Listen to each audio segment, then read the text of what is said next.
everybody. Hey, Addi. Hello. Hello, y'all. We're back here for our long-awaited part 2 of the Scott Peterson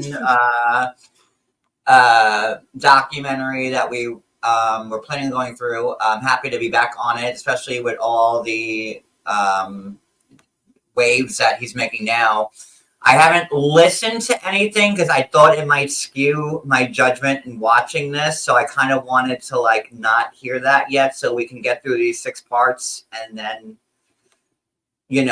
That's good. But on that thing, there's not really anything out there yet. The documentary is coming out on August 20th. Oh, on Peacock, right? Right. So Okay. we can kind of go over a little bit about what it is and just a generalized thing, and it won't mess anything up. It'll just kind of go along with the lines of what we're talking about, which is the Innocence Project being involved and that kind of stuff. Right. Let's say hi to everybody, and I will, let me see who's here. Okay, Stephen is here. Hi. Hello, Stephen. Seraphim, Perfectly Imperfect. Mary B. I think that's your guy. Yeah. Mel Mac is. I'll let you say hi to yours. She's a Mel, like our Mel B. She's also, so we have Mel Mac and Mel B. Holistic Videos, Seraphim, Candy is Candy Bray. Hi, Candy. Sheila, Velvet. I think I said your name 3 times already, but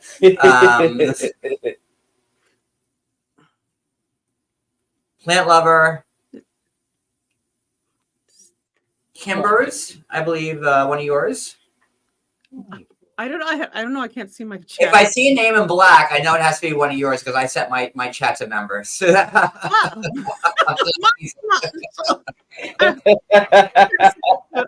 should have probably checked that. Franca, hi. Linda S, Perfectly, Coco. All right, well, that was an easy roll call.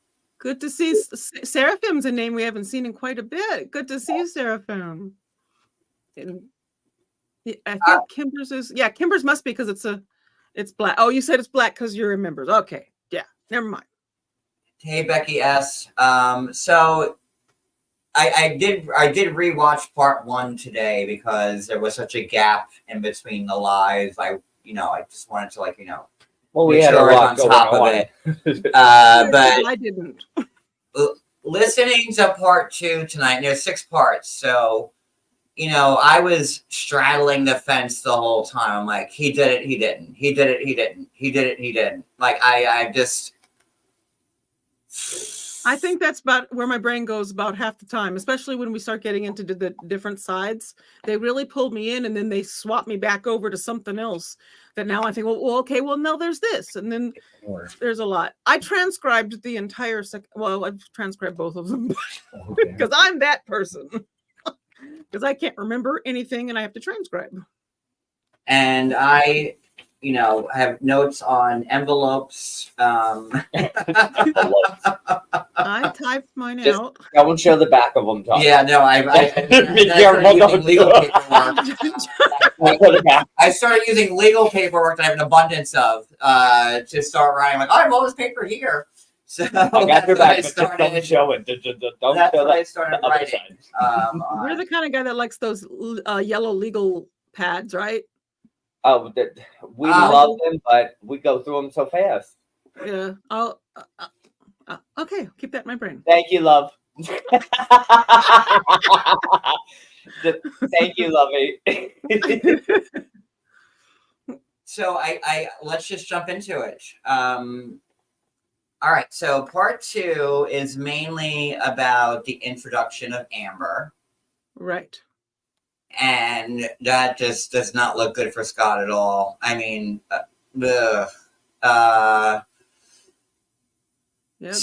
they started strong at the beginning of this transcript, Addi. Do you want to take the lead on it, and I'll jump in?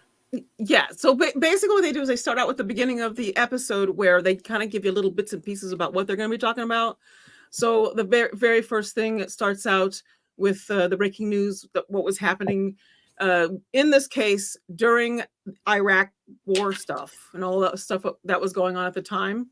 And then they kind of went into a little bit of Amber Fry walking in, and you see her, she's very nervous and shaking all over. And I did transcribe what she had to say. That on the news. They had what they did with her. It comes along later on in the episode. There was a huge media frenzy in this tiny little town of Modesto that got really famous at this time. I knew about Modesto because I lived, in that area at this time in California, so I was very aware of all of this. They said that the world wanted to know who the Petersons were, who the Rocha, is it Rocha? Yeah, I can never pronounce it right. I don't know if it's Roca or Rocha. I think it's Roca, baby. Roca. Yeah, I don't know if it's the Roca. Yeah, I don't know if it's like the arch or like the cup, but it's one or the other. I need to listen to them say it, then I'll remember.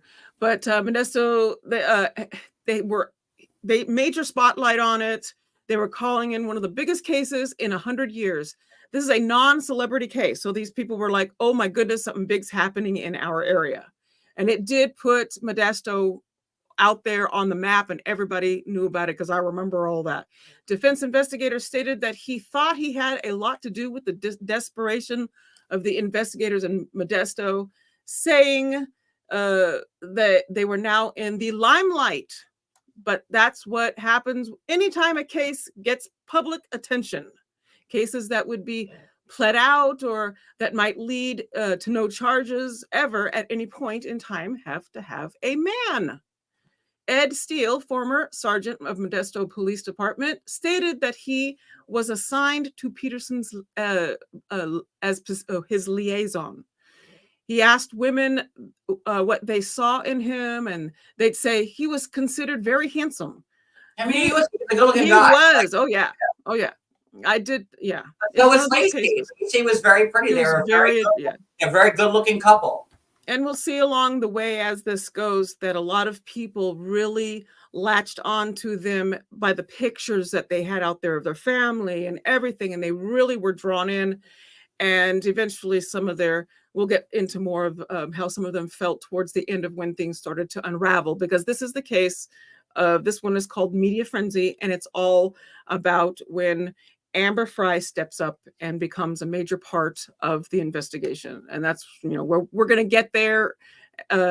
Says they show the center where everyone is gathered to search, working long hours trying to gather information, tips, etc. Local restaurants even brought in food for the volunteers, which that whole thing amazed me. Like, yeah, that's very heartwarming. Loved it. Yes, who stepped in, who became a part of it. I mean, people have a heart in small towns. You get to know people. They were probably known throughout all of that area. The way they paint the town this, it's this very, quaint bedroom community where, everybody we don't lock watches doors everybody, and the kids stay up. Everybody watches everybody. They take like a Norman Rockwellian type of experience in Modesto, which I believe. Yes. They wouldn't say it if we. Which is why it's important that they went to the neighbors, which we'll get into. Yeah. So I want to ask you, Addi, because you're on the spectrum, and one of my friends had said this to me.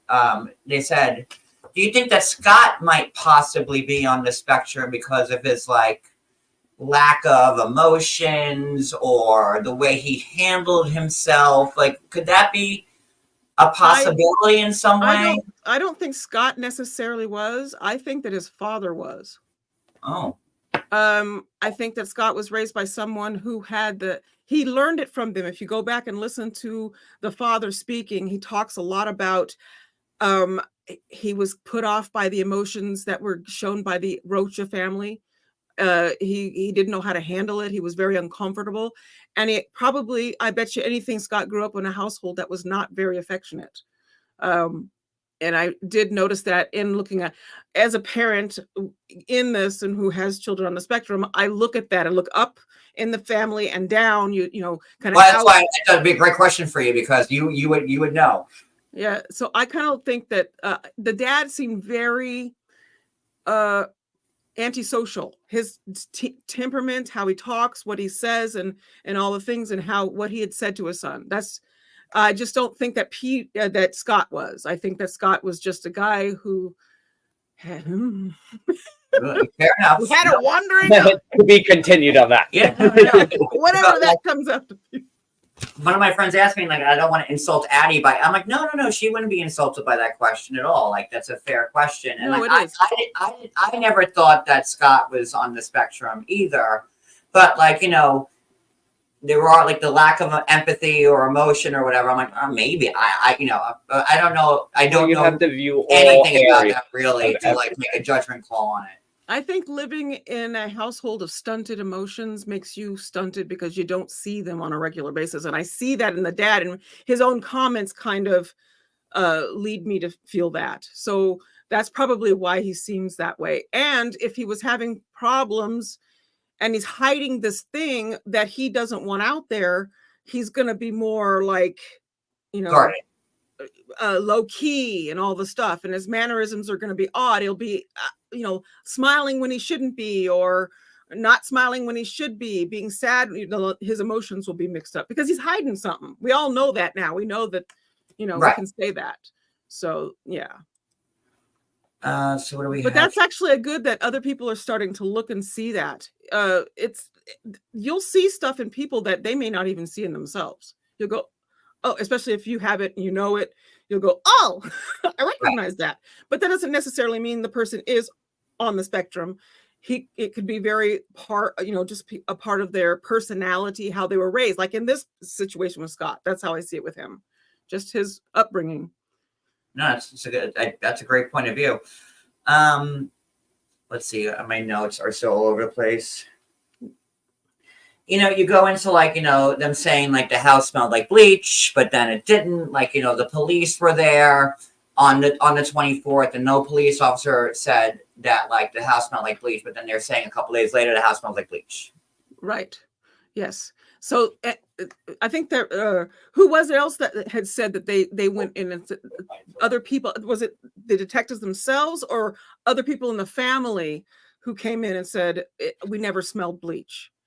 And to go back just like to the first part of this, I'm still stuck on the burglary. Like, I think, although, ask Cody, I was back and forth today with like, I was like, this is not helping his defense in my, because there's a lot of questionable things going on. Especially when they brought in, as we get into this more, we'll start to hear from a private investigator who was brought in, and some of the stuff that he found out kind of made me look at it going, oh, okay, well, now what does that do for this other thing we have in our minds that we're keeping on the back burner? What does it play out for that? As far as honestly, watching it the whole time, I was like, okay, Scott did it. I was like, he did it. And then it wasn't until the end when the PI came up, I'm like, okay, he didn't do it. But so we have the burglaries, the burglary, not plural. And then we have them, the police lying, saying it happened on the 26th and not the 24th when it happened. And then you have like what was that reported? The guy, the first guy on the scene there was saying if that happened on the 26th, I was there at 3:00 in the morning, I would have saw it. I'm really listening to Ted Rollins a lot during this. In fact, I marked down everybody's names and who said what. Because I think that Ted Rollins is very key in all of this because he was on the scene. He and the other Gloria Gomez. They both were on the scene early. They saw everything. Gomez talks eventually about getting info from the detectives. She was in contact with them, and I think it was Bueller. Or however, I think it's a leak, and I was laughing. I'm like, with the leaks, and I'm like, yeah, well, that's what happens when you want to get stuff out there, you leak it, and that's not on your hands. Yes, and she was given stuff. She was given stuff. She had it ready to go for when, like, when he said, whenever the detectives said, okay, we can leak this now. And or whatever. They don't say it that way, but you know what I mean. Like when she got the go ahead. I know I have A, B, and C ready. And like as soon as the police tell me to pull the trigger, I can run with it. Yes, and so that's I think that actually happens a lot in a lot of cases. There'll be one investigative reporter who they keep a hold of. They let them have the information. And when it's time, they know that that information is going to be put out correctly, because it comes from them. That's kind of how I see that. I don't know if but that's what I noticed as far as those like Rollins and Gomez. They were first on the scene, very well known there. They're local, so they're trusted by the local authorities. It's not like, Gail is at the house, or, Savannah Guthrie or whoever. These are local reporters covering it at the scene. Like, no, like big, Dan Rather's not there. You know what I mean? Right. Weird. Okay, so it was kind of neat seeing Dan Abrams young. Wait, is Dan Abrams on this? Uh-huh. He is? Yeah, I kind of went, Is he in the first he's few in parts? He's in some of the clips, yeah. And the report, yeah. He was so young looking, he's so cute. Okay, so you have the transcripts. I'm going to follow your lead because you have the transcript of the whole episode. So you got to. I have notes, but you have it in writing the whole thing. So I'm just going to jump in. Yeah. So if I get to be rambling too much, just pause and we'll. You'll be fine. So we get down to the center. We're kind of gonna hop back and forth a little bit as we go to from where I stopped. But the center, all the people were, helping out, and Scott was there. Ed Steele is the former sergeant, and he made a statement or said that when he walked into the volunteer center, he sees Scott sitting at a plate full of ribs, and he stands up and he yells across the room to him, "Hey, Ed, come on over here. Check and this the barbecue sauce was dripping off it. Like, that's a juicy steak." What do you say to that? Like, I was like, I don't know. And he says he holds it up, the meaty ribs. I love the way he tells this, and that's still dripping juice, and he's showing, a great deal of enthusiasm for that piece of meat. This is me being, but like the way he phrased that was like, Scott was across the room, and he was like waving the rib at him, like, look at all this meat, That's what was in my brain when he said it. Yes, but and wouldn't that be weird if Scott was guilty? And he's just calculated, right? Right. Wouldn't he not do that? Like, yes. And I think that this is all a part of him. He had throughout all this, whether or not he did it, he still has at least one thing to hide. And he's still like kind of keeping this thing under wraps. So he's trying to be a certain way. I think he doesn't know how to be a certain way. I think he's not good at it. Do you know what I mean? He didn't learn it from his dad how to act. that's my opinion. They don't give you lessons on how to be a proper adulterer, right? So I'm sure So Steele says he was blown away. Keep in mind, and this is my thing. Keep in mind, this is still days after his wife's disappearance. So that's the key for me right there. When he said that part, keep in mind that this is still days after his wife's disappearance. So then reporter Ted Rowland said immediately out of the gate, Scott is a suspect because he's the husband of the missing woman. And that is key in every case. They first look at the spouse, because a lot of times it's the spouse. They get into an argument, something happens, yada, yada. And it's such a lie to, I don't know if it's considered a lie or not, because and that was the first part when what was the detective, the lead detective, what's his name? He was, is it Bueller? I have to find one.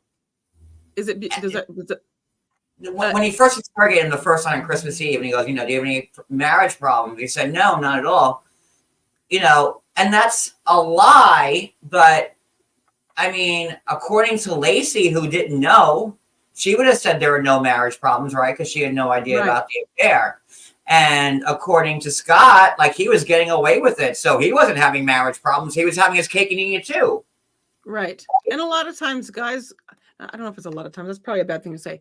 But we do hear about husbands who step out when the wives are pregnant. Look at Jennifer, Aiden, and Bill. Didn't Bill Aiden cheat on Jennifer when she was 8 months pregnant? Yes. So, maybe he just has oats he has to have sowed, and it wasn't being sowed in her 8th month. I mean, you've ever been that far along, you'll go, oh, yeah, I don't know if I really. So who knows what it was between them. The family didn't seem to think that there were any issues. I mean, other than everybody has arguments. I mean, it's a part of any relationship. There's no relationship without them. But to this point, to actually make a husband step out, or not that you're making a husband step out because that's all on him, but it takes 2 to mess up a relationship. But that didn't seem to me like the family, kind of saw anything that they were keeping an eye on. Although there is something that gets said by Lacey's mom eventually down the road, and it kind of made me wonder. So there's another thing coming. We'll get to it. What is it? Angela D says, Amber, she didn't know he was married.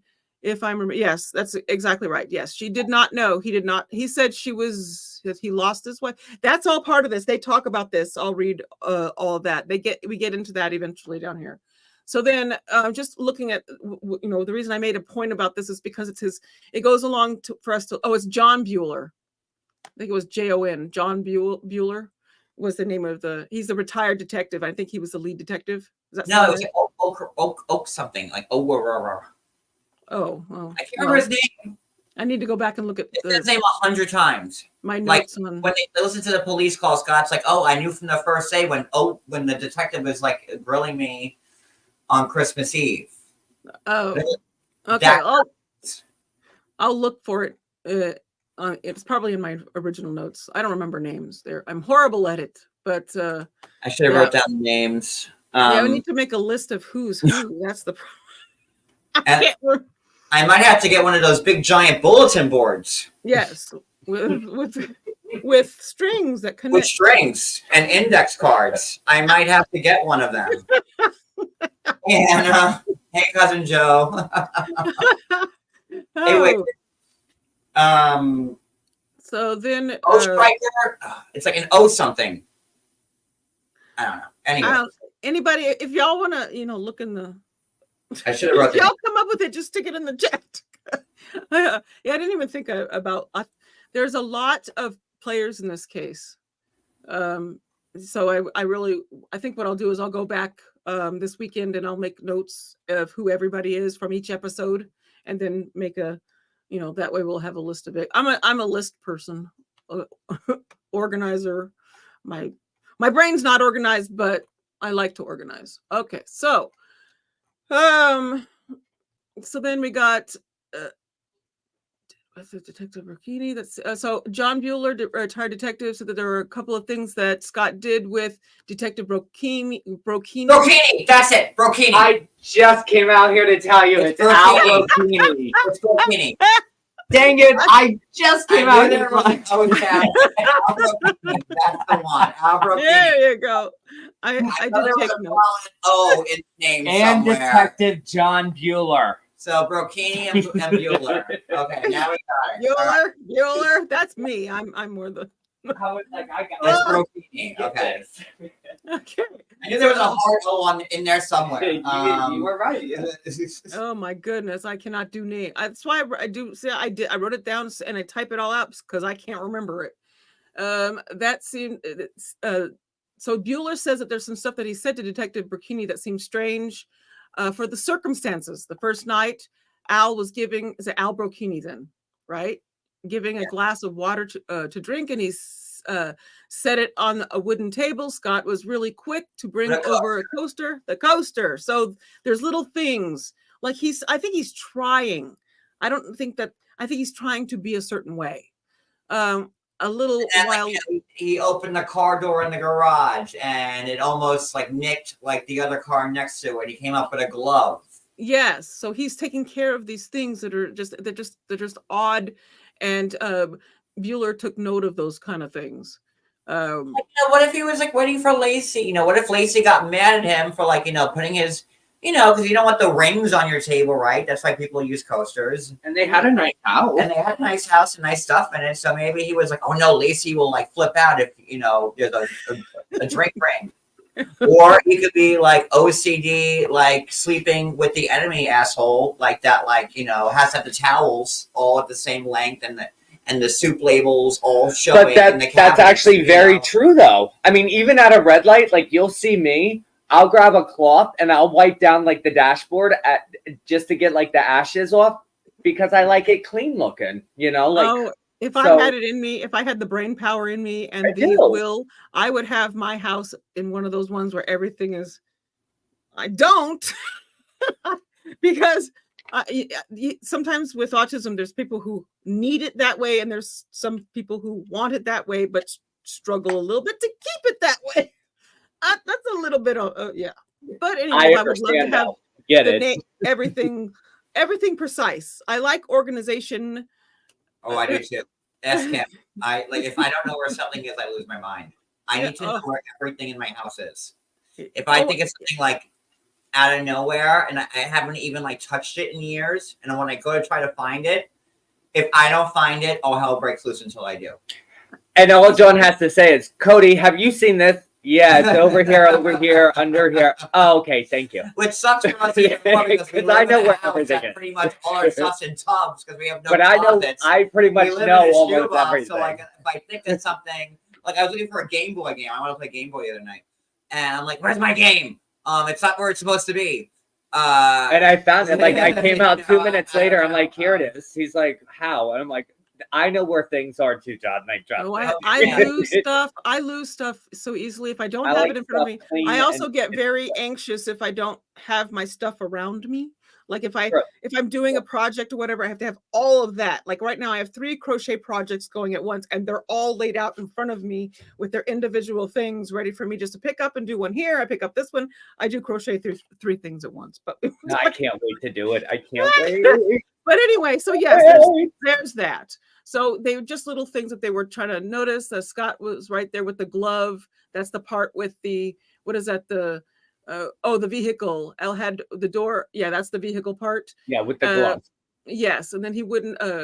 So that scratch her car. Bueller says to me, it seemed like that's something Scott that was so guilty, and he did this. Why would he and I don't, because I'm telling you guys, I flip flop back and forth with if he did it or not. And this is the part, and this part right here is what does that, because if he's really guilty and he did, do that to Lacey and Connor, right?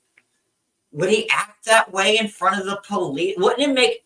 Would this be so important? Really guilty? Wouldn't it make him look even more guilty by acting like that? What if I always thought, well, what if it was a situation? This is what I was kind of thinking to kind of tie into that. What if it was a situation where this thing happened to his wife? And he's like, well, I can now be with my mistress.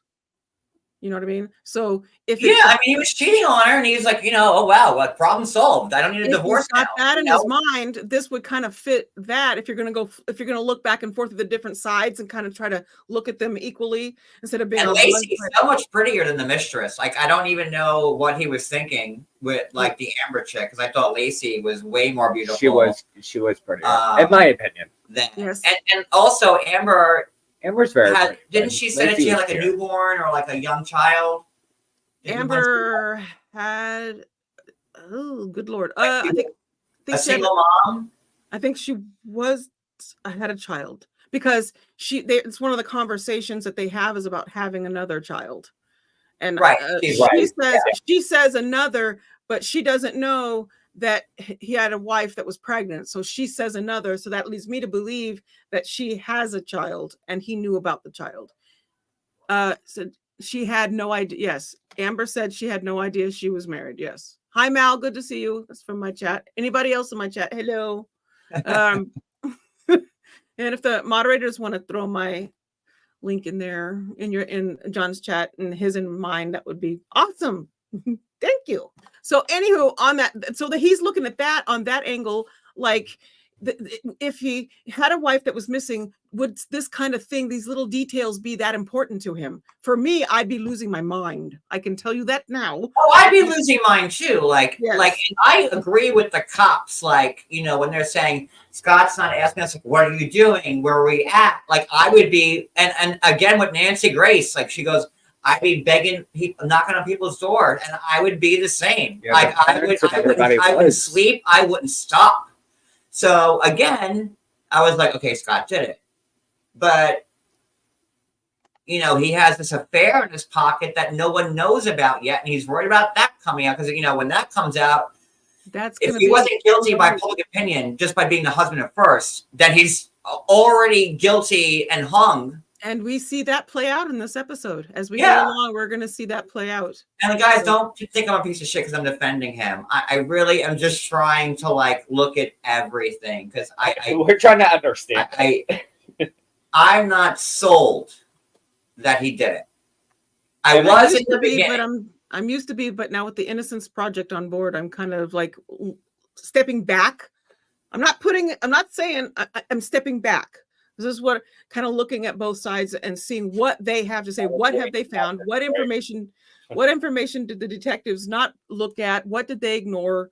And that kind of stuff, which we're going to see a lot of that, especially talking to some of the neighbors and stuff in the area, which I'm surprised that a lot of what they say as we go along in this, we'll see that they say that, you know, no one talked to them. It's like, what? Yeah, we'll get to that because yes, that's insane. All right, so where are we at next? Keep going. Okay, so we got family. We got Scott Peterson's sister commented this report about the bleach, saying, here's back to the bleach a little bit, that kind of implied that Scott cleaned something up, but then said it turns out not to be true, saying that every police officer who responded to the 911 call that evening of the 24th was asked if the house smelled like bleach, and there was not one person who said they smelled bleach. That's where we get that from, was that the everyone who it entered, they were later on asked about that. These are all the pictures and stuff that we saw during the episode as it was playing out. And those are the pictures that our own Gloria Gomez, aka Cody Yates, is right here in the back. Our local reporter, Cody.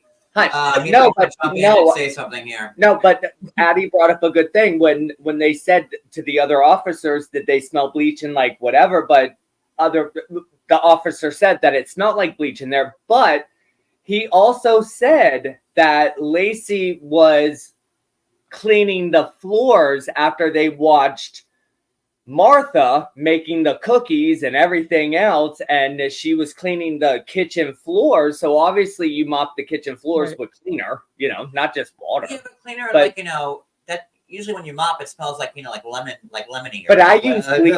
I use bleach when I use my mom used bleach on everything. I grew up with bleach. Yeah, see, me too. Yeah. So like, from the South. We from the South. Because she was cleaning the floors. Like, where's that Fabuloso? You know what I mean? Oh, that's my favorite stuff. I put that in a spray bottle and overlook. Yeah, I use that as a smell for the house. Like, well, if you want to make your house smell really nice, really quick, here's a life hack for you. Put a little Fabuloso in a frying pan and just put it on your oven, and the smell will make your whole house smell nice and clean. Oh yeah, that's one of the best things. I don't use it to clean with. I use it to it's Potpourri. There you go. No, that and yours. Yeah, just let it bubble on the stove. It'll. Let's see. Defense investigating attorney stated what they didn't have was any physical evidence from the home or Scott Peterson's workplace. The only thing that was found was a single piece of Lacey's hair on a pair of pliers that were rusted shut. And I would hope, he says, that his wife's hair is at his workplace. Yeah, why shouldn't Lacey's hair be around Scott all the time? I mean, it's on it. Like, if you go into my car right now, you'll find a whole lot of Cody's hair, like, you know, or whatever. I mean, it's... You'll find I'm cat sure hair, mine black is- hair. I'm Why sure should mine that- is in my husband's van. Yes, I'm sure his work. And if you go into Cody's car, you're gonna find like my The hair same in exact there. shit. You know, Cat that's what hair it and is. John's hair. Cat hair, Hope's hair, Georgie's hair. He did. Probably He even did. Pooh's He hair. took it. He took his shirt off today, and all of a sudden, a clump of my not clump, but you know, I got long hair, so when it gets moved around, it becomes a clump. But it dropped. It dropped on the floor, and Oh I'm my like, that God. better be mine. Well, I don't know who you are, but I love you. I use Fabuloso as perfume. Yes. Oh my god! If you ever take a wax melt and just like put it on like your wrist, it smells so good and it lasts 2 days. I tried it one time. My friend did it and she goes, "Just try it." And I was like, "Okay." 2 days ago. And I tried it and oh my god, I was like, "How funny!" And even after the shower, I still smelled like the perfume, and I was like, "Oh, it smells good. This is a good idea." Yeah. This Mal. This is my moderator from my chat. That's my Mal from my chat. She's my moderator over there. I'm not high class, John. Sorry. Well, we're none of us are high class. No high class here. So I'm just speaking for like Jay Yates, not you, Addi. there's no shame in my game. Like, You guys, I'll tell you, your guys' house smells so good. There's we it's a try, beautiful and like Fabuloso. No, we have can't, whatever. black cherry candles, baby. They got the black. Was it the black cherry? Like we have 3 cats in a small place, so we want to make sure that our Yep, house. it smells good. I was All right, very so where are we? pleased. So, then we got the hair on the pliers rested shut. He says their hair should be in his office since his he would hope that he had his wife's hair on some of his clothes. So that doesn't bother me a bit. I really now in the plier inside, if it was inside the pliers, I don't know. But if it was on the outside of the pliers, I don't know. But the pliers is a misnomer. Like, no one's thinking the pliers is like the murder weapon. There's a hair on like an old pair of pliers. It's rusted shut. Okay. If you hear whining, it's because my dog wants. No, I don't hear anything. Oh, okay. Jeez. Hold on 1 second. Let me get my husband's attention. I got to mute because I'm going to yell. Okay. The door's shut. I'll take over. There could be hair anywhere. Like, I'm sure that I have a rogue hair of Cody's in my PS5 box because he was there when I opened it. You never know when or there could be like a Cody hair in my laptop right now. Who the hell knows? Or in my trunk. When you're husband and wife, and especially with me and Cody, when we spend 24 hours a day together, like me and Cody probably have like the most unnatural relationship ever because no one can believe that we enjoy being together every second of every day. Like, we just have a weird relationship we've always been like that. We work the same jobs. We've always been together. I don't know what it is. And I know it's that we're in the minority with that because most married people don't spend as much time together as me and Cody do, but that's how we've always been. You back? Good? Yes. Okay. So I'm probably drinking Cody's hair in my Coca-Cola bottle right now, probably in there. I don't know. Oh. Probably the chicken I'm going to eat later. There are 3 of us with long hair in this house, and our hair is everywhere. It ends up in places where constantly vacuums are, they're going at all times. Keep up with the hair. So yeah, it happens. Wait, what link, Sarah? Everybody, please. Oh, so everybody, please. The link. Let's help our friends get back.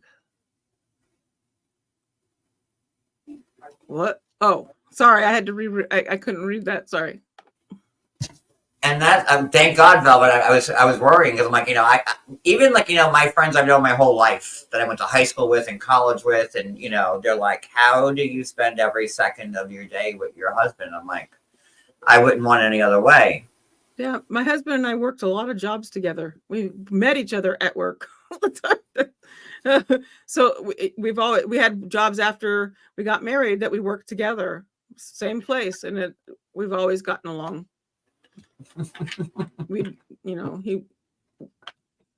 There might be a hair in my toothpaste bottle. I don't know. But Okay. the rogue hair and like the pliers, I was like, so Lacey might have been in the garage, and maybe he was working on something, and whatever, doesn't take much for her hair to fall out. You know what I mean? Like, okay, Right. all right, let's get past the rogue hair part. We spent Yeah. too much time on this. So we got family saying, Susan Cordillo, Scott's sister. She was talking about.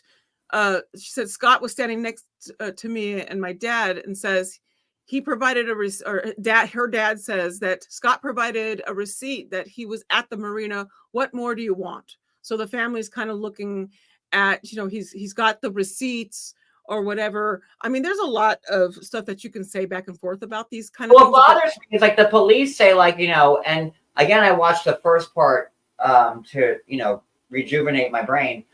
And the police are saying Scott Peterson was the last person to see Lacey alive, and that's a big fat lie. Right, because He we wasn't. actually, from testimony, from witnesses that were not, as we find out, because he wasn't, because what they saying is that she actually went on the walk after he left for the warehouse, because this is all, there's a timeline that they have, and there is a call where he calls the voicemail, and that is before, or she left. She went on the walk after he'd left for the warehouse, and it's Like all when I've he got. called himself and left himself a voicemail, I'm like, Yeah, I was like, oh, that's him trying to show, because he knows like they're probably triangulating the calls. And I'm like, oh, I don't like that, because that left a bad taste in my mouth. Because I'm like, is he really trying to make it seem like, he was there, because they'll know, they'll with the towers and stuff like that, they'll locate him. But then I thought to myself, I text myself stuff all the time. And let's not forget that this is 20 years ago. Well, this is 2022, 22 years ago. Most people didn't have cell phones still in like 2000, 2001. Cell phones only became like really big, like, 2003, 2004, where everybody had cell phones, and like landlines started, like, no one had them anymore. And I know to this day, I'll text myself stuff like, so I don't forget the next day, oh, hey, John, do this tomorrow, or make this call tomorrow.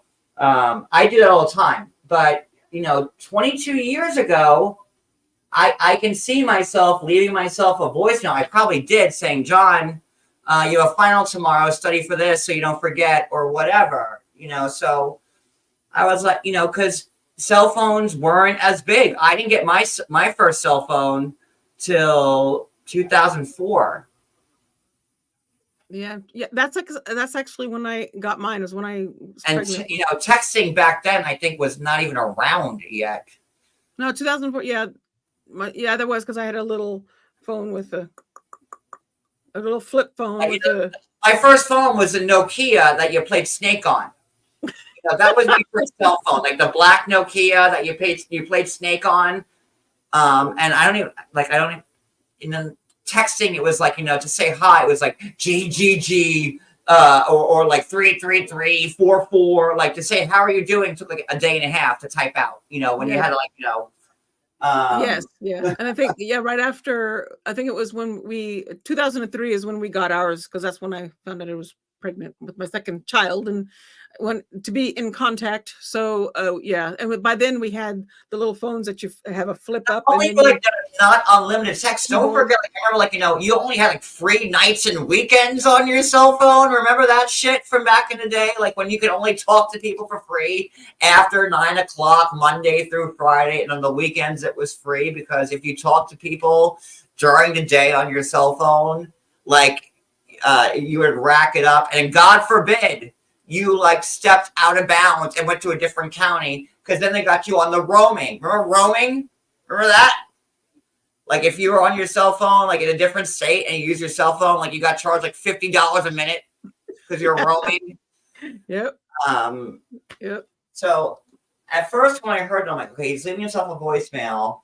That's suspect. But then I'm like, well, I used to do that too, to remind yourself of something. So, all right, keep going. Okay. I know. Yeah, I remember the whole roaming thing. I remember not being able to I use was my in phone. Florida, and I was it was like 2000. I was still undergrad. And my uncle was helping me write my term paper, my thesis, because he was a history teacher.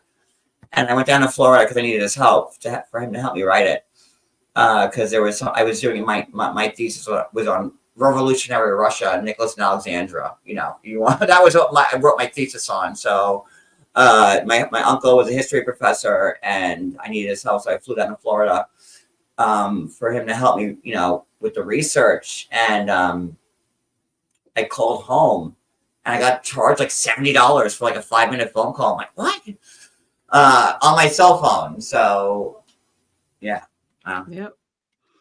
So I thought it was one of the parts that I thought was really interesting in this, and it kind of really helped me because I've always had a little bit of a. I've struggled liking Nancy Grace. I did too. I have always struggled, but hearing her story when she talked about what brought her to where she's at today, I have a whole. Look at my handwriting. Okay, look. Okay, nice Nancy Grace story. That's what I wrote. I was like, well, now, okay, fine, I like her now. I did, like, hearing like why she became the person she was moved me, because I could never care for Nancy Grace. She was always like, and I always thought she was like a bit much. But then after hearing her personal story about what happened to her, I was like, okay, I get it. And then her becoming a prosecuting attorney that went, oh, okay, I get. Oh, yes, because I know I know a lot of obvious attorneys that have gotten into having shows and being reporters and all that stuff outside of their prosecuting and whatever defense also. And I get it. So her story, if you guys remember what it was about, that she had lost her fiance, he was unalived, and she had to go through all that. And that's an English lit major, and she wanted to be a teacher, and then she and good for her. Like, now I understand why she's the way she is now, and I enjoyed that part of her little side story, because I'm like, okay, Nancy, now I get you. I never did up until listening to that, but she was on Dancing with the Stars. I'm like, get this bitch off. Like, I was like, don't vote for her. Yeah. So I thought that was a good part. Then we get down into Amber Fry, who was state's witness, tells about when she met Scott. It was in 2002. It was November of 2002, right before, yes. It was 5 weeks before Christmas Eve, when Lacey disappeared. Right. Yes, I have that marked down a little. Yeah, I have it as part when it came up on the thing. I typed it exactly as it was on the screen. Hey, Amber. Not Amber Fry, regular Amber. Hey, Amber. Hi, Amber. So she's so she said she's just put herself through massage school. Her daughter was there you go, daughter. Her daughter was almost 18 months old. She said she felt really good and content. So 18 months and a year and a half. So she had like a small kid. Yeah. Yes. Yeah. See, Caleb Mandrake from the movie with Joshua Jack, Skulls. Do I have Caleb Mandrake here from Skulls in my chat? Caleb is a longtime follower of mine. You'd be Paul Walker, and you would be around. But Hi, I know Caleb Mandrake is from the movie Skulls, and I can't zoom in, but it looks like a picture of Paul Walker there. It totally is. He's been a long-time follower. He's been with me a long time. Hi, Caleb. Good to see you. So let me see. Where was I? Oh, okay. So is that your real name? Or am I having deja vu? Is what? Am I having deja vu? Did I not have the conversation about Caleb Mandrake? Yes. Every time you see him, you're like I am. Okay. Sorry. Yes, we will I constantly can't always have the same conversation about everything we do. Well, there you go. Yeah, I do the same thing all the time. Drives my husband crazy. So anyway, she's got herself through, she's got the daughter, she's almost 18 months. She said she felt really good and content in where her life was in Fresno. Her friend Sean told her about this guy that she had met at a work convention. His name was Scott Peterson. The friend told her that he was perfect for her. So November 2002, 5 weeks before Lacey's disappearance, she said she wasn't dating random people. She was looking for the one. Scott told her he also was looking for the one. She said she had no idea that she was being introduced to a married man. They met up on several different occasions. She had a big Christmas party that she'd asked him to be a part of, and he sounded really excited to be a part of it and to be her date. And eventually, I think that's the party that we find out later on that the news media, the photos get put out, and that comes in a little bit. Okay, so okay, let me stop you. All right, so do we know where Amber's from? Like, and how far away from Modesto she is? So she lives in Fresno. Is that Fresno? That's Fresno? That's kind of like close by. It's not that far. I'm horrible at geography. So actually, a friend who lives in Fresno. Fresno is like Sacramento, isn't it? Like it's like in that area. Siri, how far away is Fresno from Modesto? Fresno, California is about 97 miles from Modesto, California by car. Did you get that? Like 2 hours. Yes. All right. Thank you, Siri. I had to. She said that she felt their relationship was moving forward really well. She was really excited. Then she started having a feeling of something odd when Scott told her there was something that he needed to tell her. That's when he told her he'd lied to her, that he had been married and that he'd lost his wife, that this would be the first holiday without her, and that it was really hard for him. He really none of that's good in Scott's defense, and that's when I went back to okay, he killed her, or unalived her, I should say, because when I was listening to that, I'm like, how do you fight that? Exactly. She didn't push for answers. Oh my goodness! So she was afraid. Maybe part of her was afraid to push for any answers because he was obviously having a very difficult time with whatever it was that happened. He said when he got back, they could talk about it because he was getting ready to travel to Europe. So then we have 15 days later, Lacey goes missing. So 15 now, days I guess later, 97 miles or I guess that's enough of a buffer zone, because I was thinking you're gonna show up and be this woman's boyfriend and go to the Christmas party and take pictures with a lot of people in a room. That's ballsy, man. Yep. Yes. When you're cheating on your wife and your wife has no idea, and now you have a mistress, and you're going to Christmas parties and you're sitting in each other's laps, and I was thinking how could he have done that? That's you're trying to keep an affair a secret. You don't advertise it. Yep. I if it were me, and I would never, but I would make sure I was the other woman with Cody. So I was. When I met Cody, I was the whore. I was the mistress. I was the other woman. So I have a little personal experience with this. But when me and Cody hung out, when I was the side piece, it was at my house. It wasn't anywhere public where we would be seen. I would not. My first thought when I was thinking about all this is, I wouldn't be at any Christmas party. Yeah, not that I'd have done it because I can't keep a secret to save my life, but But It's just something you don't like shout from the rooftops and No. showing up at Christmas parties. This is my new boyfriend. We're gonna and she, Amber. If what she's saying is true, she thought she was gonna marry him. Like this was her new man. That's her husband. Like this is who she's gonna spend the rest of her life with.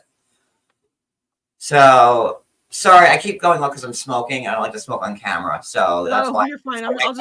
Off. I think it's important that we see her side and understand that she had. We all know that, but I mean, she really had no idea because he snowed her. He snowed her the entire time. She thought she took him, didn't even question, and I'd have been like, what? I'd have been the one to question. So anyway, Amber said she didn't watch the news or look. Now that would be a thing because I don't watch the news either. But she looked at the paper a few days after Christmas. A friend handed a copy of a newspaper. She said it sounded a whole lot like Scott Peterson with the fertilizer salesman position, his pickup truck, and that he had a missing wife. Issue with that because this is making national news by now. Like everyone on Earth is, well, I don't know about Earth, but the United States is talking about this big sizzling case. Beautiful couple, pregnant woman, 8 months pregnant, Christmas Eve. I mean, like, how did she not know about this sooner? Well, like she said, and I would agree with her on this, is that she said she didn't watch the news. She didn't read the news. She didn't read the news. I stopped reading and watching the news ages ago because I was getting too anxiety ridden over it, especially after 9/11. There was no social media back then. There wasn't even MySpace back then. I think there was maybe Friendster, if you remember Friendster. I think that was like the first social media site. Then after Friendster came MySpace, and then Facebook, and then here we are. But back in 2002, I didn't even know if Friendster was around yet. There was no social media. I mean, I was in college, undergrad. There was nothing like that. The closest thing that we had in social media back in those days was AIM. I had that, and ICQ. AIM. Yeah, like you would, or BBSs, and you would leave like an away message, and like oh hey, I'm at the store, or like I'm in college when we were at the dorms, our AIM was like the heartbeat of like where every student was, because we'd all leave away messages. Like mine would be like at the library, then going to the IB, then going back to the dorm. So if you want to find me, that's where I am, and no cell phones. It was like I still didn't have a cell phone in college. Right. Yeah, and the AOL discs. Everybody remember the AOL discs. I still have an AOL address. I'm sure I still have a MySpace. I don't know what it is. But... I deleted my MySpace. I wish I never did. I'm like, I'm deleting MySpace. I wish I never did delete my MySpace because I put a lot of work into my MySpace. But probably don't have one. Back. So anyway, so we kind of see that for her reasons of no, she's not much into the news or newspaper, that she wasn't, she didn't know things had happened. She didn't know that any of this stuff was going on. She said she was shaking and crying and just couldn't get any words out when she found out. She was in complete shock. So December 30th, 2003, 6 days missing. Detective interviewed Amber for more than an hour after speaking to her. They realized she was not the person that he purported to be on that Christmas Eve interview. The detectives asked her if she'd be willing to cooperate with them. She said there wasn't any reason for her not to. The detectives went and got a device that, now this was from Radio Shack. Yes, the radio, yeah. I love that the police had to go to Radio Shack to get like a gizmo, a gadget to like hook to her phone. Yes, that brought back memories of Radio Shack days. Radio Shack, we'll get a Whopper on the way back. We'll hook you up, and then you could like start like taping. Yeah, so put a device on her phone for recording conversations, and Scott happens to call while they were in the middle of attaching the device to her phone. She took the call and fumbled a bit and was nervous. The call dropped. She was worried. He knew, but they reassured her he had no idea he was being recorded. Now, remember, no one knew that they had Amber Fry. The family didn't know. No one knew. Neither side knew that he had somebody on the side. So why would he lie to her on the phone still saying he's in Paris when, there's national news and candlelight vigils and massive searches? Like, that's another ballsy move by him. Like, you're going to lie and say you're in Normandy and you're going to be in Paris tomorrow. And, while he's at a candlelight vigil, like, I was like, oh, that's, Yeah, because if he knew how she was, he probably knew she wasn't much of a news watcher or that kind of stuff. So he could kind of say that kind of stuff and sort of get away with it. But he didn't, he obviously had no idea that she was the informant. So they had brought her in to be their informant, and it started out this way. And they talked about the fact that they had tons of calls. They like 29 phone calls between the two of them or something, and they just kept it going. They kept her under wraps because they wanted to see what kind of stuff he was going to spill to her, what he would say, anything. And I did transcribe some of the calls. A lot of them were, I love you. Are you there, Amber? Yes. Can you hear me? One of them was a recorded phone call on December 30th. Scott says, I'm outside Normandy right now. I'll be in Paris tomorrow, and hopefully the phone will be better. So that's the one that John just mentioned, that they were at the candlelight vigil, where he was giving off odd signs and he was smiling and people were taking pictures, and that's when they started noticing. I don't like the whole okay, like, I know that he didn't show much emotion or empathy or whatever, but I didn't like, I've gone through my share of funerals with my family my whole life. And a lot of times at a funeral, you'll laugh and you'll share a memory you had with the deceased. And it'll make you happy. Not all, I don't say it's the right way. You want to remember the good, and if it makes you smile or chuckle, you feel better about it. And also, he was around a lot of people who were showing love for his wife and that kind of stuff. And so but also I keep in mind with this part is that looking back at his dad, like we were talking about earlier, he was inappropriate, in my opinion, with the way he responded emotionally to situations. And I kind of saw that in Dad and how Dad was, and how Dad felt about the emotions. He talked about it. So I wouldn't be surprised if that's part of what he had going on too, that he wasn't appropriate for whatever's going on, because that's the way he grew up. That's my thing. That's me putting that out there from what I noticed about the dad and that kind of stuff. And that comment the discussion we talked about. I think his sisters, so Scott and the niece had a moment where they were putting flowers down and they smiled and they caught that smile. And it was like, oh, Scott Peterson laughing, having a good time at the vigil. And, I was like, oh.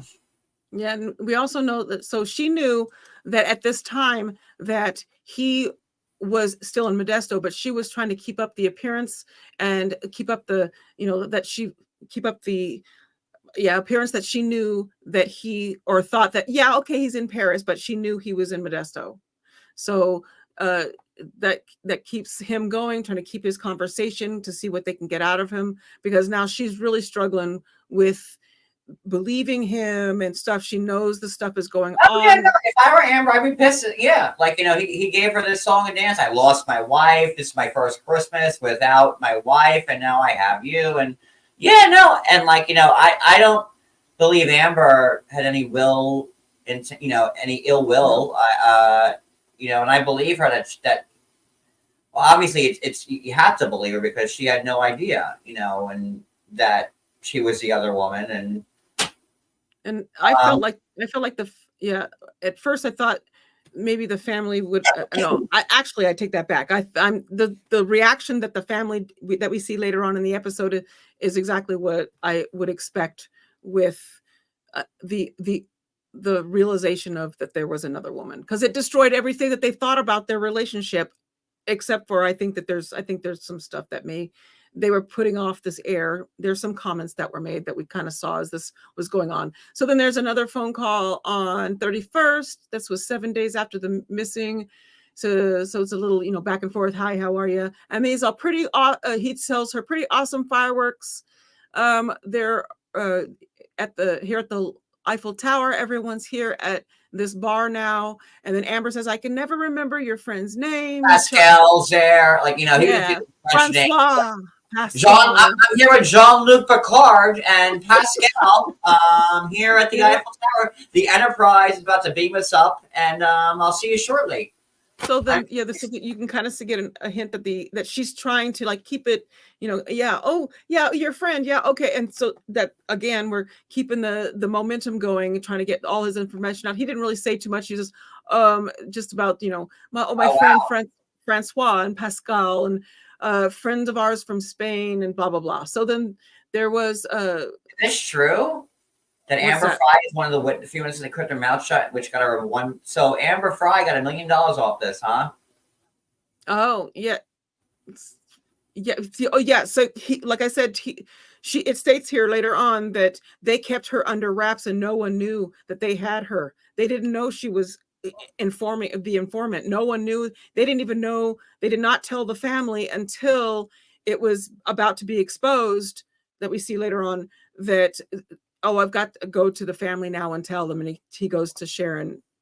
Shannon. And again, hey Shana, Shauna, let me just remember, just say there's this. He was convicted on circumstantial evidence. There was no hard proof connecting him to the Erderme, I should say, in any way. It was all circumstantial. And again, I keep teetering on whether he did it or not.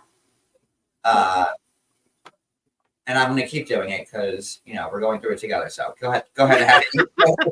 Well, yes, if you're not, if you're circumstantial cases, I mean, there are convictions that happen with those without the evidence. Wait, why did Gloria Allred get the other $500,000? Get the other $1 million? Oh, okay. Was Gloria Allred an attorney or publisher? Why did Gloria Allred get $1 million out of a $2 million deal? Why did you get 50%?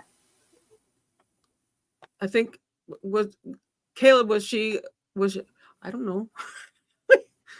Gloria, I thought I remembered her during this. So Gloria Allred was on the case, isn't it? She's an attorney, correct? Gloria Allred? God, one of her and Doralisa Bloom, they're I go back and forth between liking her and not liking her. Gloria Allred was her attorney. I know she's an attorney. She got 50% of her book deal. Okay, there you go. So it would have behooved Gloria to be Amber's attorney for the money, wouldn't it? Well, she does get the big cases for that. She's a smart woman. Yeah, I don't know why I said I questioned if she was an attorney. I know who Gloria Allred is. Wake up, Addi. Okay. All right. So, this was while Scott was at this is while Scott was at the vigil with the Roaches. No one in either family knew about Amber. The detectives wanted it that way. She talked to him often to bait him into giving some kind of confession or at least revealing some incriminating evidence. There's lots of other phone calls, little ones back and forth. Hey, hello, how are you? Hola. I said, hola. She's speaking Spanish to him. He chuckles. I miss you. I didn't get the whole hola thing because he was in Paris. She should have said bonjour. Yeah. I have no idea that one. I'm like, okay. I didn't get the whole hola thing. He's in Paris. It's a bonjour. But okay. Yeah, so they got other people coming in. We got Garth Stapley, who's a journalist, was talking about how often they talked a lot. So there was a lot of these kind of conversations that they had over the course of all of this. So there was this one previously unreleased phone call. This one was between here's one. So here's a phone call on January 1st, 2003, Amber to Scott. Do you still feel that you're very adamant about not having another child? Scott says, not adamant, but said, it's not my thinking right now. Yeah, I wouldn't say adamant, but it's just not in my thoughts currently. And to me, that's why that was interesting. She's already got him as saying, when she says another child, that means that she's already got him linked as a parent to her daughter. So that's how close they'd gotten already in all this. And so I don't know, the fact that she said that knowing that all this stuff was going on. Oof. Then there was a previously unreleased call. Yeah, not good for Scott. That's why I was like, oh God, he did it. Yeah. So this is between Dad, Lee, and Scott. Why did you talk to Amber after Lacey had gone missing? Scott says the overriding reason throughout all was she starts giving media interviews. There is no more search for Lacey and Connor. And anyway, I thought the Gary Conduit and Chandra Levy thing was like a great example. Like I don't know how he pulled that out, but when he explained it that way, because remember, like Gary Conduit and Chandra Levy, like as soon as like it came out that they had an affair, it did stop. So like, I was like, wow. I'm like, he pulled out that out of his hat, Yep. Yeah. And it does make sense. It actually gives. It does make sense. Pause to why he would, why would he start talking, or was it, why did you, again, why did you talk to Amber after? So it understands, like, he's trying to kind of my notes keep the momentum going, if you want to look at it this way. Gary explanation was good. I started. So it was an explanation. I'm like, because and that was at the same time. Chandra Levy was like, was it the year before? The Chandra Levy case was what, 2001? Caleb, you got the dates on that? Caleb probably knows. Again, I don't know dates. That was I want to say it was 2001, and that was like the year before this. So that just happened. So for Scott to pull that like out of his hat, I'm like, well, shit, that's a good explanation. So his worry about all this was that if it came out that he was in having a relationship with another woman, it would end the search, and he didn't want that to happen. Right. So now, whether he was like being truthful in that explanation is one thing, but like it's a good explanation. I'm just saying. Yeah. He said every hour he could buy to keep the search going. And it would also make sense if that's the truth, it would also make sense why he kept calling her and trying to keep her at bay. You know what I mean? Because that's to like, oh, hey, still love you, still thinking about you. I'm in Paris, can't see you. Because I was thinking like that's if Scott was being truthful with the whole Chandra Levy thing, in my head, that had a ring of truth to it. Yeah, so there you go. I was right. 2001. So it's just 2002. And the Chandra Levy, that was giant. That case, because Gary Conduit, was he a senator or a congressman? I can't remember, but he was, politician, and that was, a big deal. It was almost like Ted Kennedy and the one that he drove into the lake. The woman in the 70s. What was her name? Oh God. Mary Jo Kopechne. Is that her? Is Who? it Mary Jo Kopechne with Ted Kennedy? Remember Ted Kennedy got accused of like also unaliving somebody when it had to be Mary Jo Kopechne. It was like his secretary, and they were like in Cape Cod or shit like that. And Ted Somebody in the Kennedy. chat, let us know.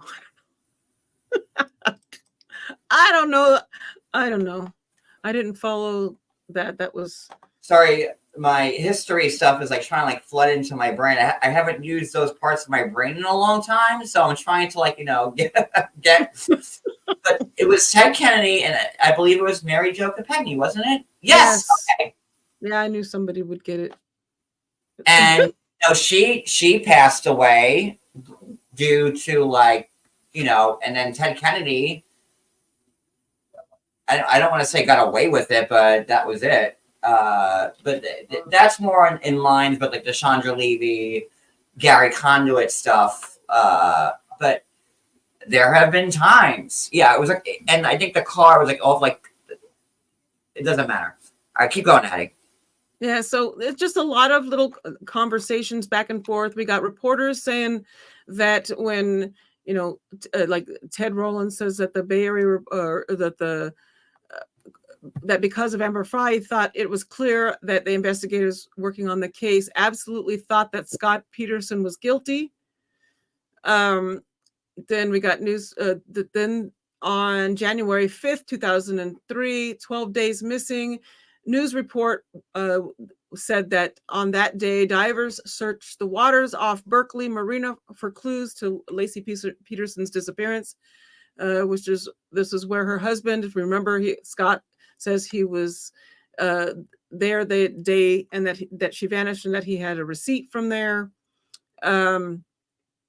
Again, he's got that as proof, but I mean, it's the go back and forth between the, of course he's going to get a receipt to show, hey, I was there, just like the phone call would show, hey, I was here at this time, my wife left after me, blah, blah, blah. So, and what Caleb just said here, and I'm just taking your word for it, Caleb, because I don't know but it would make sense. Because if this happened 5 miles away from Modesto, then that would be like another, it would be another reason why Scott would wanted to have kept the affair hidden for two reasons. A, because if he's truthful about like the search stopping once the affair's went out, that's one. And two, he's having an affair on his very pregnant wife that's missing. So so that was already in the minds of the public when all this was coming forward anyway. And Caleb is a great guy. He's a wealth of information. Yes. Known him for years. Yes. He's I trust him explicitly. All right. So there's just lots of reports back and forth. This thing was so involved. Oh my goodness. I actually I typed it all out. We got Ed Caudillo, Scott's brothers-in-law stated, sorry, I messed up his name. Ed Caudillo, Scott's brother-in-law states it was such a big national news that I don't think the Modesto police wanted to fail on this. Someone was going to take the hit for this. So we got, thoughts like that going on. And again, you're talking about like, Modesto, which is like, not on anyone's radar. Like, you never hear about Modesto, California, right?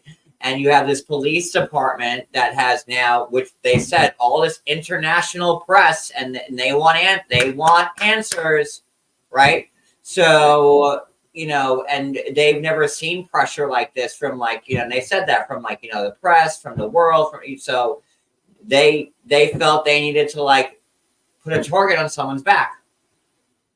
Right. And at one point, so the Modesto police stated during a news conference after the search of the Berkeley Marina was concluded that the object that, remember, they were looking for something and they found something, and it was a whole big conference, and they stated that it was an anchor. So they found an anchor. It wasn't, they didn't find anything at that time. Doug Rudner, communications officer for the Modesto Police Department, stated, "We're not ramping this thing down. It's been the problem for 12 days. It's that there's no significant leads." So that's issue right there. We know that this is no significant leads because this is a case. It was a circumstantial case. So then one report said no significant leads, not after 1,600 calls to the Modesto police tip line. So they were getting calls, 1,600 calls to the tip line, but they weren't seeing anything that was significant to them. And then all of a sudden, like, they're starting to allege that Scott had something to do with the Kristen Smart. Yes, we can get. Let me find Did I her real quick. Addi, I'm sorry. That was like my No, next. that's good. That's good because that'll get us down. There we go. So that part right there that you're talking about, at one point, Scott was looked at in connection with a 7-year disappearance of Kristen Smart. Because they went to the same college together. Right. Police investigators were looking into whether or not Scott had something to do with the unaliving. This was in San Luis Obispo during his college years. Smart went missing and the case had never been solved. His class schedules were looked at to see if the two of them ever crossed paths. This was only 2 weeks in before the case was even being painted as an unaliving. Yet, they were talking about investigations in other counties. This got them thinking Ted Bundy. Right. According to Chris Pixley. So could this be why more suspicion was placed around Scott Peterson? Of course. I mean, like, and again, I don't know if Scott did it or not. I still think he didn't, but like, I'm teetering hard. Like, I am. Stapled to stay, like I say all the time, I staple my butt to the fence. That's some of these cases. Yeah, I'm really like split down the middle. But they already had him guilty way before the trial ever started. And now they're linking him to other unsolved Erdermays. That's my pig Latin. Sorry. That now, maybe Scott did this to Kristen Smart. Maybe Scott was the one that who is the one that got kidnapped from Utah that played the harp, that girl with the blonde hair? Elizabeth Smart. Was that her too? Wasn't that her last name? Her dad and her with her dad. Her dad was. Anywho, like they were linking him to like whatever they could link him to, just and they said they're getting so many headlines and the press wanted more and the people wanted more and the press kept giving more stuff to the people and the people wanted more. Yep. So I thought this was a really interesting phone call. This is, there's a lot of stuff in there. The reporters really given some really good information or whatever back and forth. But one of the phone calls between Scott and Amber was this one on January 6th. Scott says, Amber says, something strange happened today. Scott says, oh yeah, what's up? Amber says, well, I got a message from Sauki or whoever. She was worried about me, and I have no idea what she's talking about. Scott, after a long pause, just says weird, and then says just left like a cryptic message. And Amber says, yeah, I'm scared. I don't know what she's talking about. And then I put in, said this was Amber's attempt to get him to confess, which then made her an informant. So Scott says, I'm so sorry about that. I'm going to hurt you in this way. You haven't been watching the news, obviously. And she says, no. He says, I've lied to you that I've been traveling. Okay. And she says, okay. And he says, the girl I'm married to, she disappeared just before Christmas. And then Amber says, Scott, you told me you lost your wife and this was the first holiday you'd spend without her. That was December 9th. And remember that Lacey had not been missing yet when he told her about that. And she continues, you sat there in front of me and cried and broke down. Is this not what you said? And then he said, I did. And then Amber said, how is that not such a coincidence? And Scott said, there are different kinds of losses, Amber. And I have Caleb here in his comment, like, even if Scott Peterson is guilty, he did not get a fair trial with mom and Tal. And it's right, because we watch it, part 2. Everyone said Scott was guilty in the court of public opinion months before his trial ever started. And you can't tell me that those jurors, when they were selected, had never heard of Scott and Lacey Peterson. No way in hell did that happen. We see that throughout this whole thing, that the media frenzy, this is what this whole segment is about.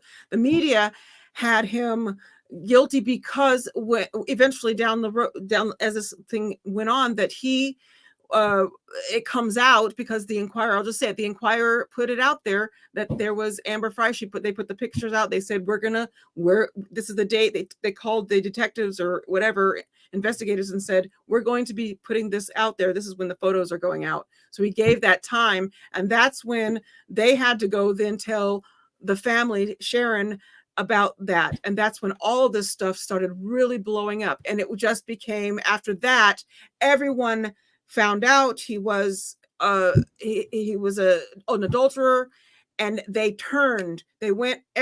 shut down the volunteer center. Everyone quit. They stopped working on the cases. They all turned around.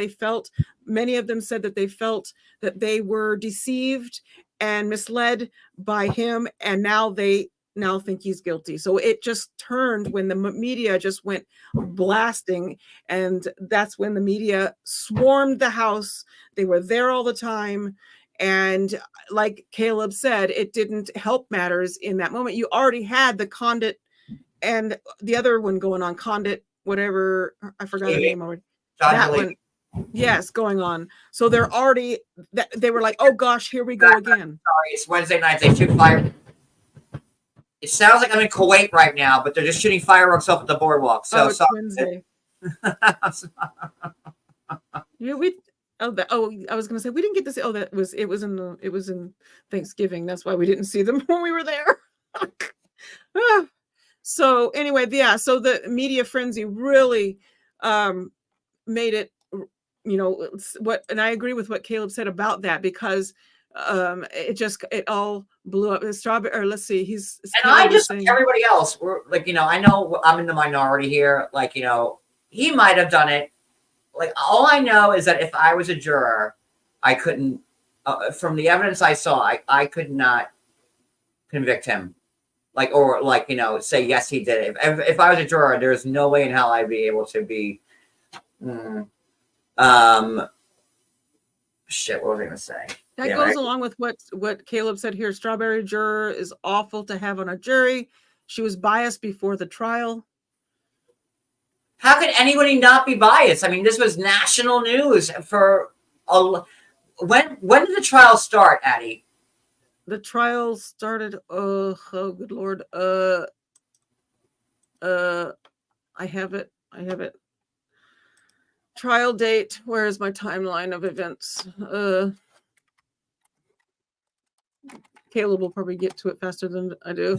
So June 12th, 2003, a gag order is placed on participants saying the restrictions are necessary to preserve Peterson's right to a fair trial amid massive. So is that when the gag order was put on? Let me see. Well, that's a gag order. When was trial? Right. January 20th, 2004, the criminal trial is moved to San Mateo. So, February 2nd, 2004, Judge Alfred Dulucci bars cameras from the courtroom. I searched. So June 1st, 2004, trial begins. There you go. Trial begins. Same time. June 1st, 2004. Sorry. Okay, so now she disappeared Christmas Eve, 2002. So for 6 months, you've had national headlines on how Scott Peterson did this.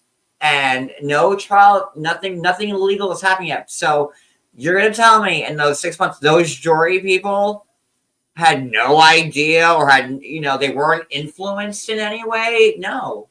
Right. So he could be guilty as hell, killed Lacey, unalive the kid, all together and whatever, but we'll never know, will we? Right. So in January 14, 2003, 21 days after Lacey's disappearance, detectives get word that the National Enquirer has gotten a copy of the photos of Scott and Amber together. thus speculating. So that's when all the stuff that I just mentioned all played out, and then everyone started jumping ship. Basically, that's how the rest of this episode ended. Was all the stuff was now coming out, and everybody was now turning around, and then so that was in January 24th, and then so the trial started in June 2004. So that was And all unless this you're living under a rock, like, there's no way the members of the jury did not hear about this in some way. Like, no way. So they're all going into that thinking I thought he was guilty, just like watching the news coverage, and I was like, guilty, he did it. Like everybody did. But so at this point on June 24th, what was it? They said that Bueller. Oh, so on January 14th, the detectives get that word, and they decide to go. That's when they go to Rocha's to tell them. And this is what one of the quotes said. They decided that Bueller and Brocchini would meet with Sharon and Ron, that those are Lacey's parents, and tell them and show them the copies. The photos were going to be put out to prepare themselves for what was to come. There was a lots of emotion from Sharon, of course. And then I said, remember, she had stated in news interviews that she didn't believe Scott had anything to do with her daughter's disappearance.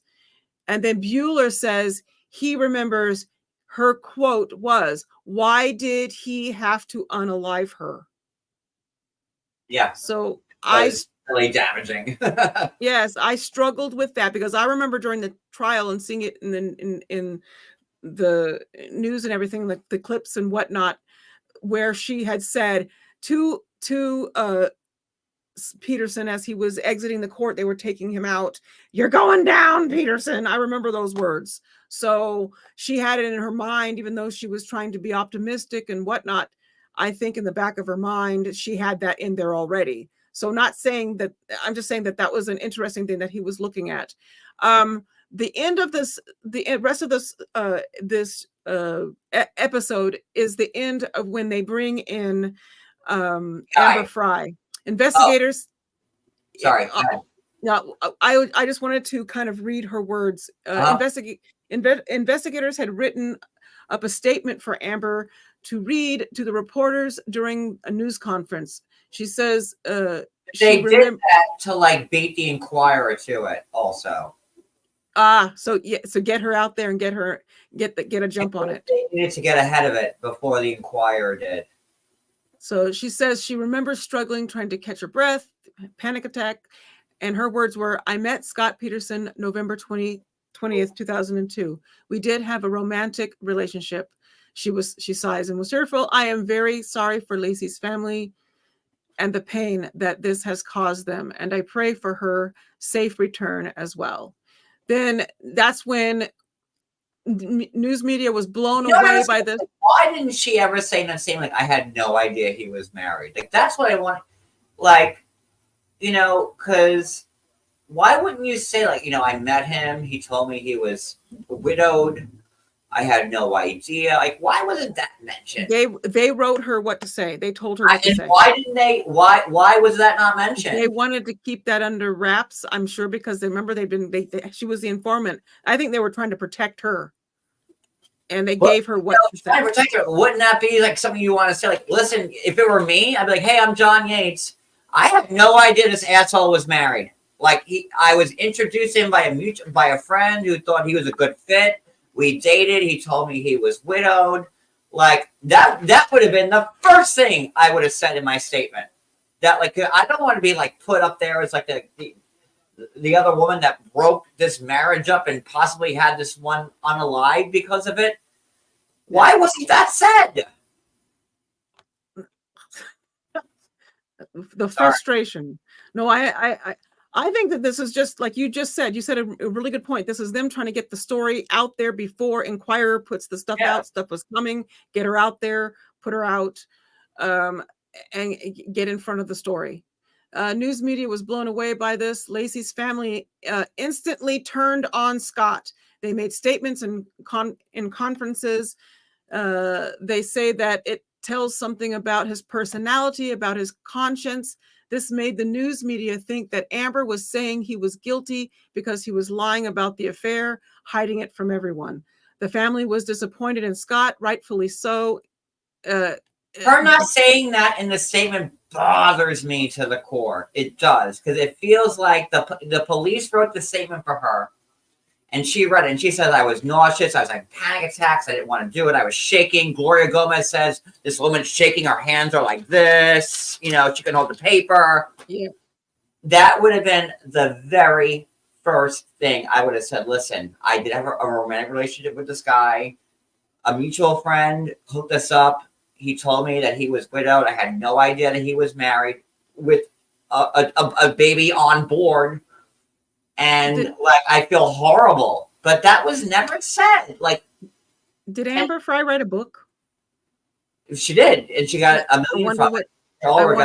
From it. Okay, so. That's right. That's right. Yes, yes. So to connect, I wonder if she explained any of that in there, you know, like what her emotions were and why, you know, she's, you know, more in her book. I have no idea. I didn't read her book, but so okay, I disagree with you there in that regard, because was she brave? Okay, yeah, maybe, but she didn't tell the whole story. Like, again, if it were me, that would have been the first thing out of my mouth, because now, like, this Lacey's missing, her 8-month-old in the womb child's gone, and I don't want people thinking that I knew that I was sleeping with a married man who had a pregnant wife. I know, and I think anybody would say the same thing. Like, you know, so was she brave by doing it? Yeah, but then I think she also had no choice. And I also think that the Modesto police wanted to hang Scott, whether he's guilty or not. That's how it played out in my head anyways. Yeah, I think that the what she was told to say was said for a reason, like what you're saying. I think it was for them, because if you turn around and say, well, because if you think about it, the family's initial response was to dump everything and completely turn on Scott, which is understandable. But I don't recall if they ever said anything about her. Like, I would have been like, well, did she know? I'd want to know those kind of things as the family. Did she know about this? That would have been. But then they made a point of, like, you know, which was a good point, that, you know, Scott knew he was having an affair, and he let, you know, Lacey's parents go up on camera and do the press events and let him, you know, Scott was letting them, like, say, no, Scott would never do it. And, like, that's shitty. You know, for Scott to let the parents go live, you know, because Scott didn't want to go on camera, like, whatever. So for Scott to do that and let, you know, the Rochas claim his innocence while he's having this affair, that's crap. And, like, it's bad. Yeah. But then aren't the police doing the same thing by knowing that they had Amber in their pocket and not letting the Roaches know for how long? That's very true. That right there. Wow. Okay. Yes. They kept them. Like, didn't the police do the same exact thing? And it's understandable, I guess, why as an investigator. Letting the Roaches suffer, right? Because the police knew Amber existed for however many weeks that Amber was, you know, recording the phone calls and between her and Scott. They knew this, and they let the Roaches worry for weeks, didn't they? Yep. So where's the difference? So I don't play devil's advocate a lot here, but, like, someone has to. I'm sorry, but, like, you know, you can't have it both ways. Right. So The family didn't want to believe that about the affair, but many of them on Scott's side didn't waver from their belief that Scott had anything to do with Lacey's disappearance. This did, however, sever any support from Lacey's family and friends. After this statement by Amber was released, the volunteer center, I told you about that, the center shut down and everybody jumped ship. By this time, Scott was on every magazine in the grocery store. The public wanted more, so media gave them more. That was according to Gloria Gomez. Right. And Ted Rollins talked about that. Anything they could get on Scott was gold, according to Rollins. Media had swarmed Scott's house. People on megaphones started yelling things about not believing him. About the fishing trip and why doesn't he just come talk to them and tell them the truth. Ted Rollins states that the day after Amber surfaced, the thought that Scott was probably, or he thought that Scott was probably guilty. But when he saw Amber, he thought, oh my gosh, Scott's not hiding a dead, an unalived wife. He's hiding a girlfriend the whole time. Rollins continues to say he's innocent. He's just is it bad to say the SCHMUCK? I don't know. Who had No, I'm good with schmuck. Okay. Who had a girlfriend. He says other people didn't see it that way. And that was pretty much the end of that episode. There was other stuff in there that talked about the PI. The PI guy. There's a lot. Okay, so I kind of went. That was still in like this episode, which was like the last like 10 minutes of it. Yeah, so I kind of went past that to get to the bottom. Okay, well I'll fill in because that's where my notes really come in. Yeah, then you see that Scott's attorney hired, what was his name, Addi? Again, the investigator, his name is I have it defined, please. I have him. Well, PI guy for now. So yes. PI guy hired by Scott's attorney then started doing his own due diligence and canvassing the neighborhood, and he finds 5 sightings of people seeing Lacey walking the dog well after Scott's left. His name was Gary Ermoyan. Gary, good old Gary. All right, Gary. So good old Gary, in his PI-ness, is canvassing the neighborhood, gets 5 different witnesses who see Lacey walking the dog. Now, some of the witnesses, like some of the neighbors, like, no, that's definitely Lacey. I know her. And then some are like, well, a very pregnant lady was walking a dog, and we were wondering, like, how can she be? It's cold outside. Why is she walking the dog?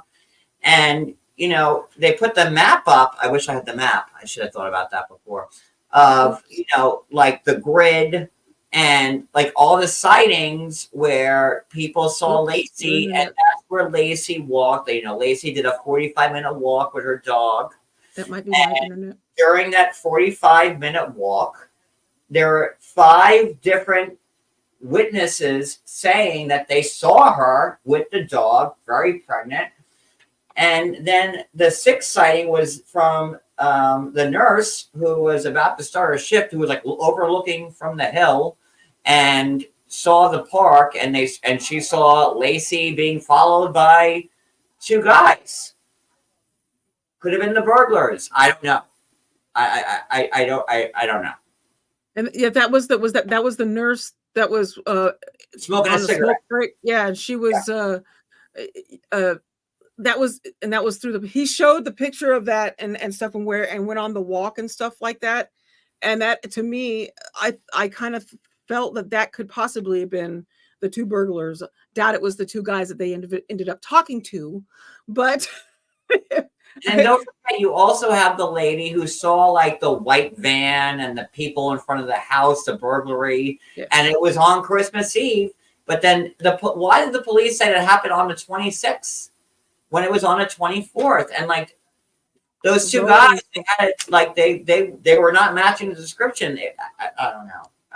Yeah, I did struggle with that whole thing. I felt like they glossed over that, and the main thing that I pulled out of all 5 of these witnesses, the eyewitnesses or whatever, is that they all said that the investigators never contacted them.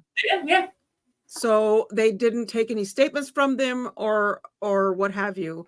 And what they stated to me felt like they were people from her community. They would have known. Modesto's a small, it's a small area. It's not big. It's not huge, like, San Francisco type of stuff, but it's people know each other there. They know each other in that block. That block, if you look at the houses, it's a little area where all the neighbors know each other. Like the neighbor, the dog's out again, and she takes him and sticks him back in the yard and shuts the gate. So there's that kind of thing. And they would have known that.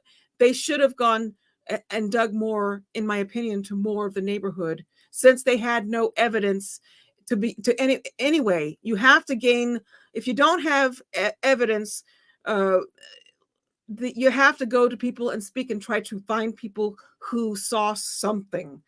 I kind of think if you go along and if you're on the side of where you think, well, maybe the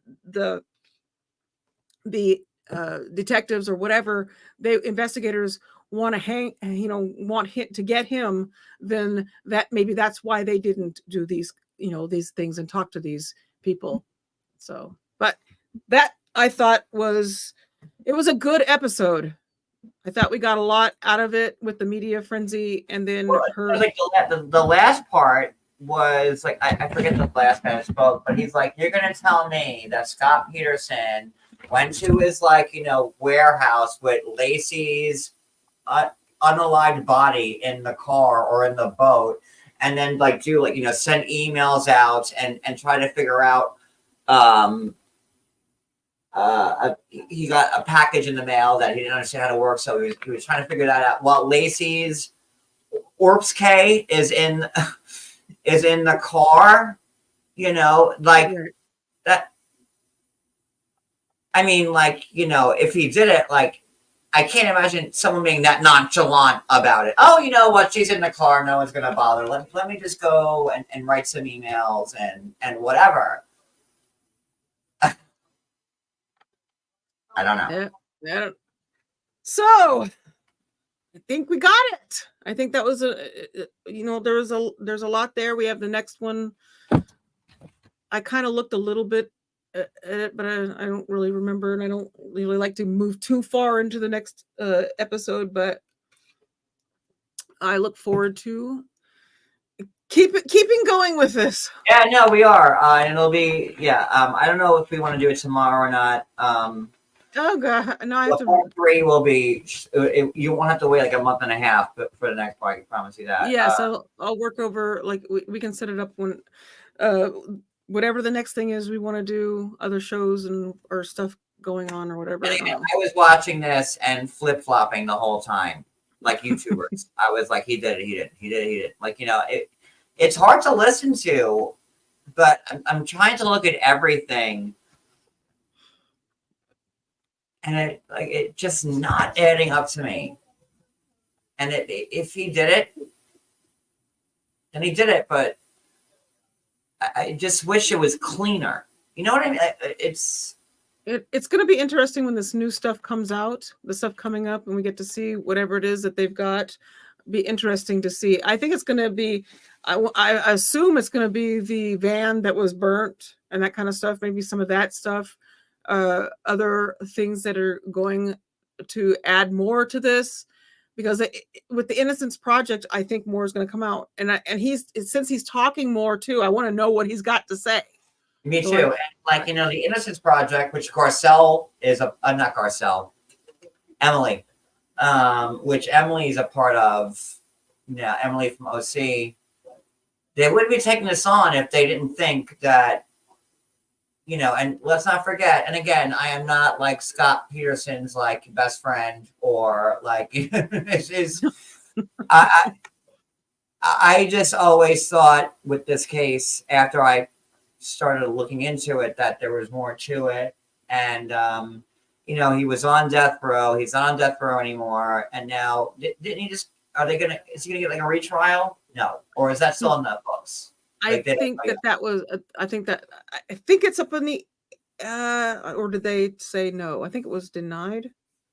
Don't quote me on that, but I don't, I bet you they're putting it off until they see what the Innocence Project is bringing, more info. Well, And no, stuff like that man could have certainly have done it. He could have. I don't know. No, but I am just not sold on his guilt. Is he a terrible person? Absolutely. Like cheating on his very pregnant wife. But, Jen Aiden forgave Bill from New Jersey. Let's not forget, Bill Aiden, plastic surgeon to Bergen County, cheated on his very pregnant wife, Jen Aiden, when she was 8.5 months pregnant and had a good time doing it. So, and they're still together and happy. I will never think of milk the same way again. That's all I'm gonna say.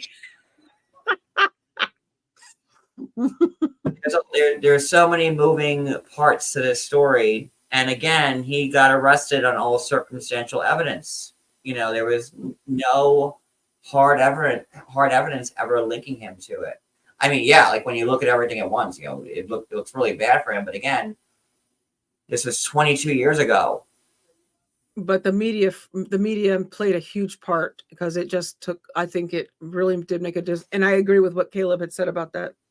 That really did shift the gears into thoughts and stuff, and that all that area, they had plenty of time to know about the case before they had to see a jury and all that stuff. So, like he spoke about the one juror, I'm sure there's a lot of cases that are like this. We get cases now that stuff like this happens. You got a jury they know all about the case. You can't really necessarily get away from some of these big trials if you're a juror, and you have to be able to sit on a jury and make the correct decision. And there are some jurors that will say anything they can when they're being questioned, yes, in jury selection. So they'll say what on the case you want to hear, so they could stay on the jury. Yes, we've seen that in our country, man. There are so. And, imagine being like, a juror on the Scott Peterson case, like, like you're a celebrity, really. And like people will say whatever they want. Oh, I never heard any news about this. Right. I don't know, man. I was laughing at Cody earlier because one of the last times Real was on my channel, I was like, "Oh, you defend Jodi Arias, and I defend Scott Peterson." I said, "I guess we really are bosom buddies." Yes, I always knew that about Real, that he was a Jodi fan. Speaking of Nancy Grace had Real on her channel. It was not a good look for Real. But I would just, I was thinking earlier, I'm like, one of the last time Real was up on my channel, we were talking about Scott Peterson. I'm like, oh my God, you defended Jodi Arias, and here I am defending Scott Peterson. And then let's not forget, we have cousin Andrea. Good old Andrea Yates. So she's not our cousin. I don't know. I look forward to continuing this, and we'll do part 3. Maybe Saturday. I have a couple of busy days. Thursday and Friday, I'm going to be. Yes, I'll spend Friday transcribing. So, if guys are not sure what documentary we're watching, it's the murder of Laci Peterson. It's on A&E and or Hulu. I have the link on mine, and I'll add it to John's after this is over. So we'll have the link so you can go watch it and keep up with us. Free. And I think you can watch it from like the A&E site for free too. Yep, it's there. I have the link in mine, and I'll stick it over in John's after this. we were gonna do 90 Day Fiance, but I refuse to pay money to watch us tell all that is bullshit. So I'm not doing that. I'm not. I'm not Yeah. doing. I'm not. There's 6 parts, I believe, Right. and then there's new stuff coming out now. But I didn't want to read anything because I didn't want to get my judgment skewed because we're watching this now, and I have to suspend belief because this came out in 2017. Yeah. I think. So it's 7 years old. Yeah, there's that little article, I did pull it up from Variety. They just talked about that they're going to be doing that. He talks after 20 years, and the documentary will be on Peacock, so we'll be able to watch that and we'll talk build about up it. the documentary. See, and you're welcome. We're gonna build this up right into the documentary. We're gonna be Scott Peterson Central. And that's what we're doing. HQ. So, and again, I don't. He could have done it. He could. I'm still split. I'm really on the fence. I just think the police work is very sloppy, and them not questioning all the witnesses that saw her after Scott had left. Like, what? All these people saw a very pregnant woman matching Lacey's description in the neighborhood. 6 different sets of people saw her, and no one. Like, what? Yeah. Yeah, it's loose ends, I think, that's kind of what I feel. I don't know. But we shall see as this goes on, where it takes us and where we sit, and then where we sit and see what the Innocence Project brings. And Barbie, no, to that. I no. I'm done with 90 Day. I can't. So yeah, I haven't watched the new one. I haven't. let's let's be like tentative, like on Saturday we could probably do this. And I don't know if something else comes up. Larissa got married to that guy. I was like, oh, we'll let you know. We'll put something out ahead of time. Over it. But we're at the 2-hour mark, which I didn't last this long on this one, to be honest with you. That's because I transcribed the damn thing. No, it's great. I'm happy that you did. Now I don't take notes anymore. So yeah, keep doing that.